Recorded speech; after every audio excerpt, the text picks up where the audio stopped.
Ayyuhal mu'minun wal mu'minat rahimakumullah. Doa-doa ahlul bait adalah doa-doa rintihan yang penuh dengan nada-nada kecintaan.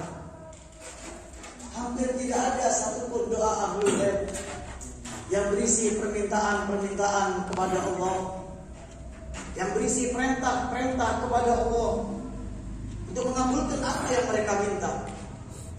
Isinya berupa bentuk penghambaan kepada Allah, bentuk ungkapan dari seorang kasih kepada yang dikasihinya, dari seorang pencinta kepada yang dicintainya. Para filosof ada mengenalkan Allah melalui filsafatnya.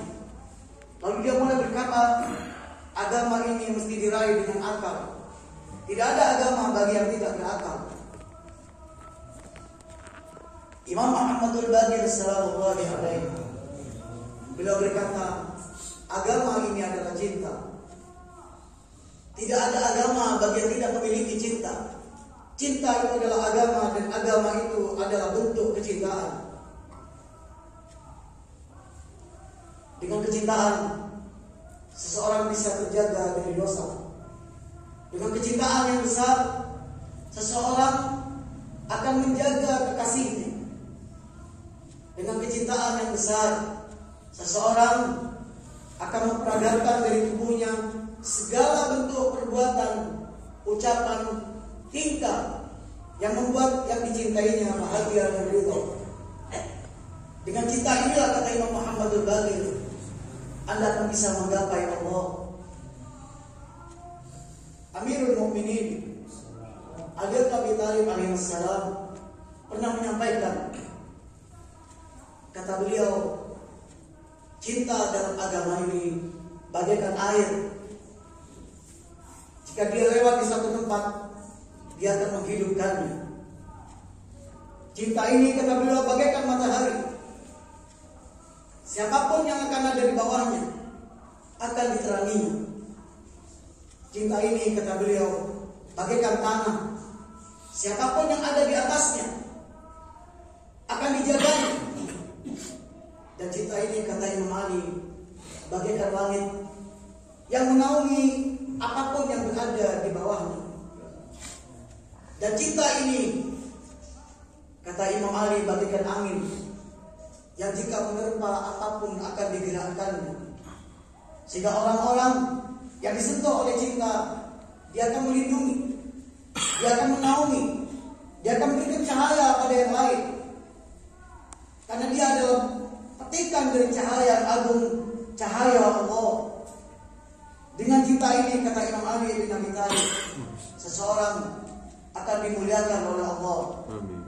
Tiba-tiba datang seseorang berkata, ya Amirul Mukminin, seperti apa cinta yang kau maksudkan yang paling rendah? Kata Imam Ali, cinta yang paling rendah ketika kau memandang dosa-dosamu adalah dosa yang terbesar, dan dosa-dosa orang lain adalah dosa-dosa kecil yang tidak ada artinya. Sehingga kau melihat dirimu adalah terburuk di antara orang-orang itu. Sehingga dia berkata dalam dirinya, hanya dia yang tidak pantas masuk surga, dan seluruh manusia adalah pantas memasuki surga. Lalu orang ini pingsan dan berkata, ya Amirul Mukminin, adakah cinta yang di atas itu lagi? Kata beliau, cinta itu ketika orang ini lebih berharap diseret dengan binatang, dengan kuda di pasar-pasar, di jalan-jalan, sehingga seluruh kulitnya tercabik-cabik daripada berbuat maksiat satu kali. Lalu kata Imam Ali, ketahuilah, dan di atas itu masih ada 70 lagi tingkatan di atas itu.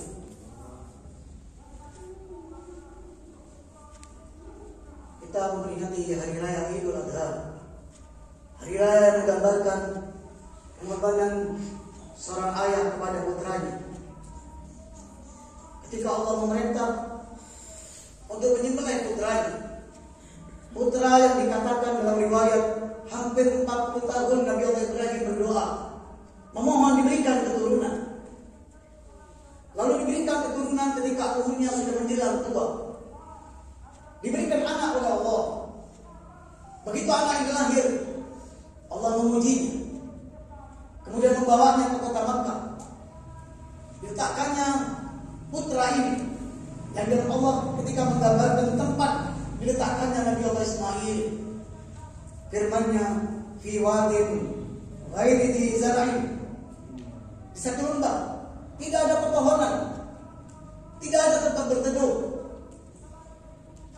tidak ada rumah yang melindungi mereka dari angin yang begitu kencang di tengah padang pasir. Nabi Ibrahim hanya menyerahkan istrinya dan putranya kepada Allah, lalu ditinggalkannya putra ini. Beberapa puluh tahun kemudian, belum bertemu lagi dengan putranya yang sudah menginjak dewasa. Tiba-tiba Allah berfirman kepadanya untuk menyembelihnya. Kemudian Nabi Ibrahim berkata kepada putranya, "Inni ara fil manam anni arbahu."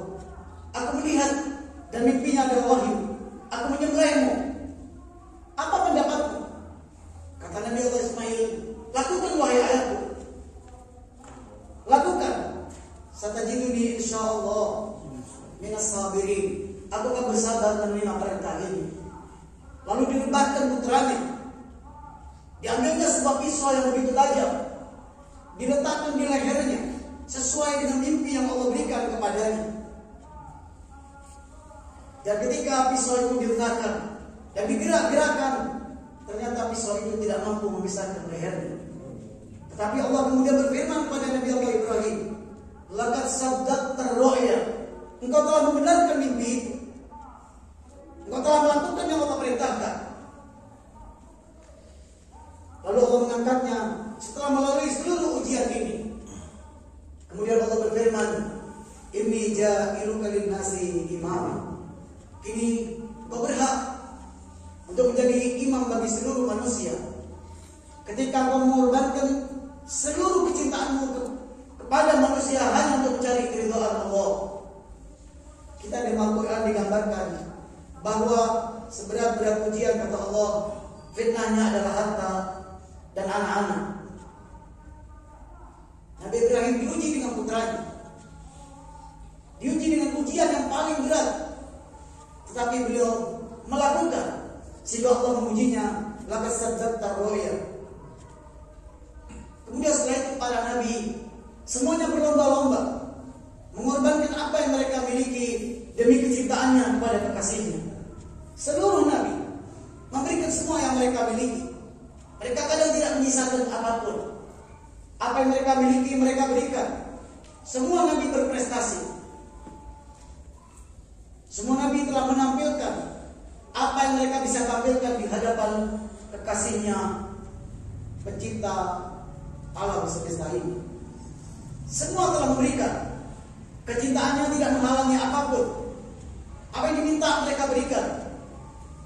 Satu demi satu nabi ini dipanggil oleh Allah dengan membawa kecintaannya masing-masing. Dari mereka ada yang dipuji, puluhan tahun menghadapi pemerintah yang zalim, menghadapi Fir'aun, sehingga mereka terselamatkan dengan menyeberangi sebuah sungai. Di antara mereka ada yang diangkat ke langit karena rencana-rencana busuk dari orang-orang yang ingin membunuhnya. Dari mereka, sebagian dari mereka ada yang dimakan oleh ikan dan berada di perutnya, berada dalam 3 kegelapan. Semua ini peragaan kecintaan. Tetapi ayuhal mu'minun, seluruh peragaan kecintaan ini ketika datang baginda Rasulullah sallallahu alaihi wasallam menjadi tidak lagi tampak. Yang tampak hanya pengorbanan baginda Rasulullah, perjuangan baginda Rasulullah yang memberikan seluruhnya. Ayyuhal mu'minun wal mu'minat, ketika Rasulullah dikepung, ketika Rasulullah direncanakan untuk dibunuh, Allah tidak mengangkatnya sebagaimana Nabi Allah Isa. Allah membiarkan Rasulullah menghadapi seluruhnya sebagai sebuah bentuk ujian untuk menampilkan kecintaannya. Kemudian Rasulullah keluar dan menyuruh orang menempati tempatnya. Amirul Mukminin sallallahu alaihi wasallam. Rasulullah berjalan kaki meninggalkan seluruh rencana pembunuhan kepada dirinya.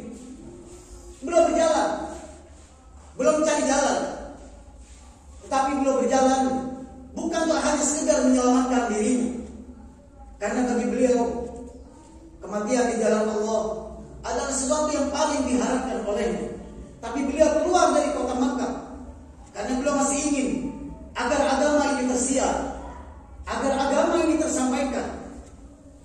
Sehingga beliau meninggalkan kota Makkah, bersembunyi, berjalan sampai akhirnya menuju ke tempat tujuan, yaitu kota Madinah. Kelahirannya ditinggalkan, keluarga-keluarganya ditinggalkan, harta-hartanya ditinggalkan, semuanya ditinggalkan. Yang ada hanya satu, pergi menuju negeri impian sebagaimana yang Allah inginkan dari baginda Rasulullah Sallallahu Alaihi Wasallam. Setelah sebelumnya di kota Makkah belum menghadapi berbagai macam ujian,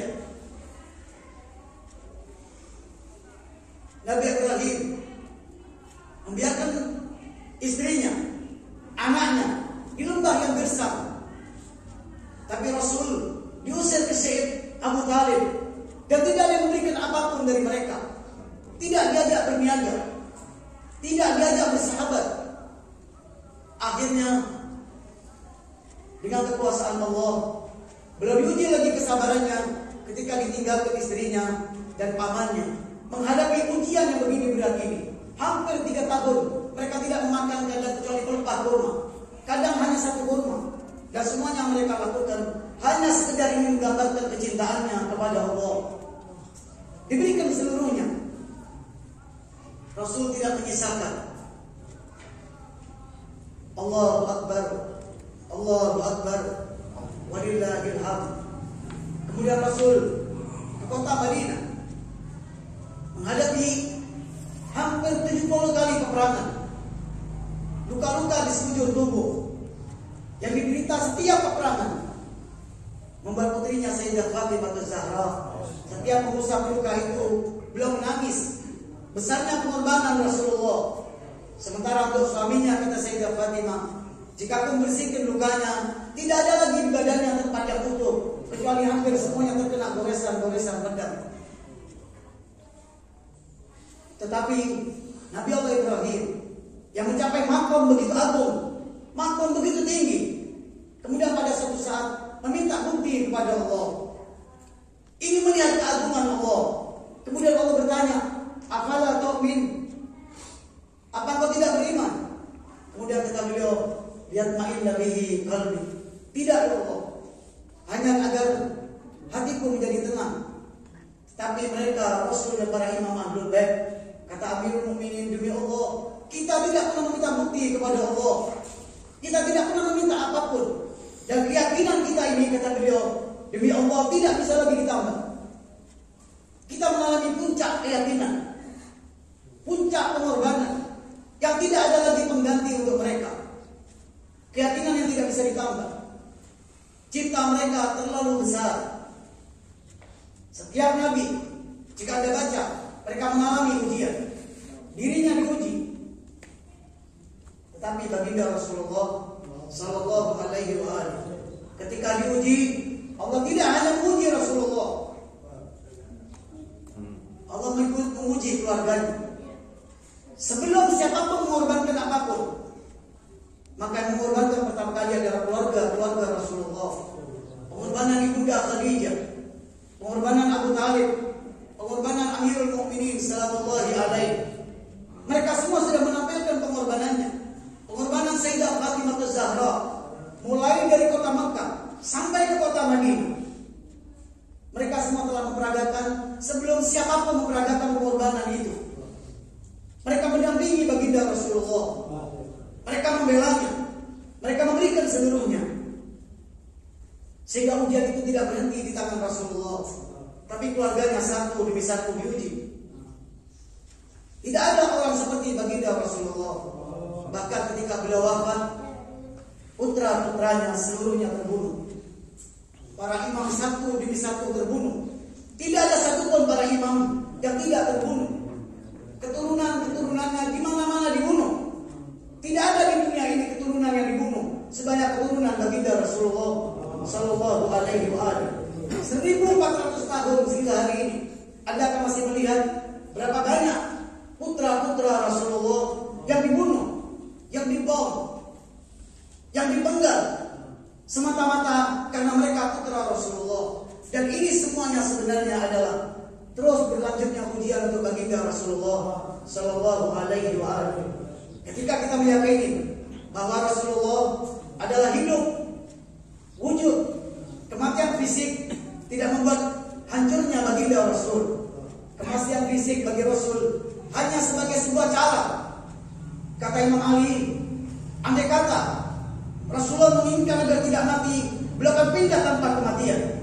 Isra Mi'raj pun telah membuktikan Rasulullah pergi ke langit-langit itu, pergi ke surga, mengunjungi neraka dengan fisiknya bahkan dengan sandalnya. Tapi kata Imam Ali, beliau ingin meninggal, beliau wafat agar terjadi yang namanya sunnah,